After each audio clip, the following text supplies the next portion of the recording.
their youth justice. The victim, a small business owner, attended, and the conference was, a legal representative for the young person attended, and the conference obviously was facilitated by a conference convener.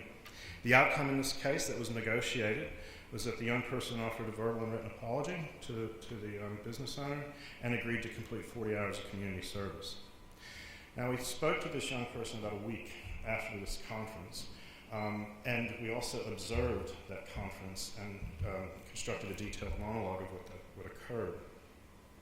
And the observation was specifically offender-focused, and what we observed in that conference was that this conference was very difficult for this young person. He was extremely uncomfortable and very anxious, and it comes out in some of the narrative illustrations that I'm going to present. So these are just some of the things around some of the topics, a lot of the nonverbals, looking at the floor, looking at the ceiling, averting eye contact, one-word answers or non-specific answers. And this can oftentimes be misinterpreted as disengagement or disinterest in the process.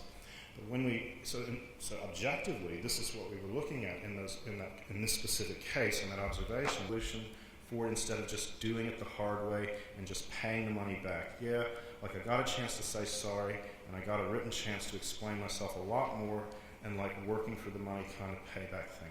So these are apology, and what we know from talking to these kids is that's actually quite important.